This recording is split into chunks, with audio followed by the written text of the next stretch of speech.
Les vacances au bord de la mer, ça fait du bien, hein. Enfin là, c'est l'océan Atlantique. On va la goûter, il paraît qu'elle est bonne.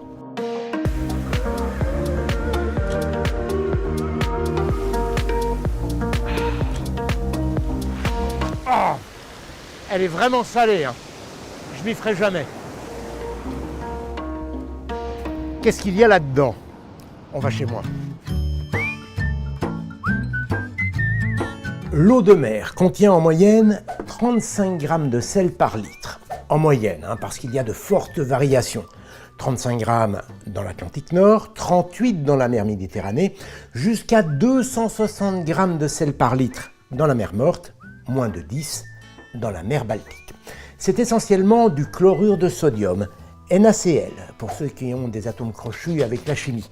Un ion sodium, autrement dit un atome de sodium qui a perdu un électron, combiné avec un ion chlorure, autrement dit un atome de chlore qui a gagné un électron. Du sel de table, celui qu'on met sur les frites, pour ceux qui préfèrent la cuisine. Attention. Dans l'eau, chlorure et sodium naviguent séparément. Oula, il faudra mettre un peu d'huile.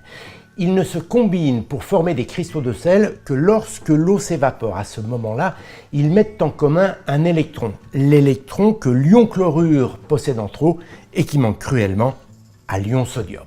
Une belle leçon de solidarité. D'où vient ce sel? De très loin, dans le temps.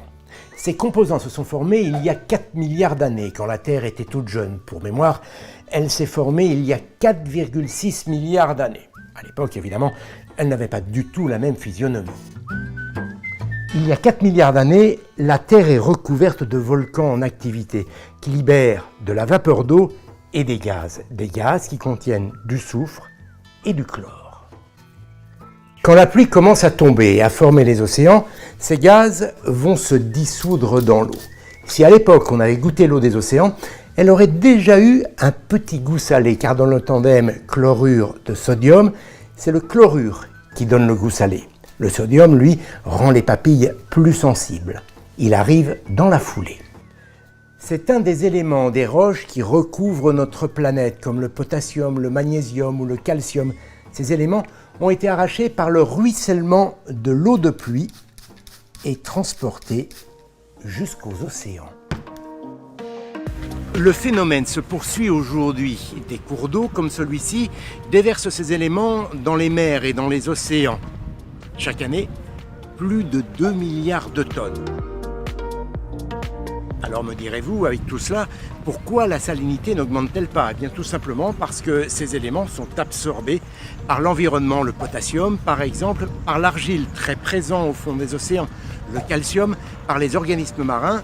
Et le sodium, par les roches volcaniques. Du coup, la salinité n'augmente pas.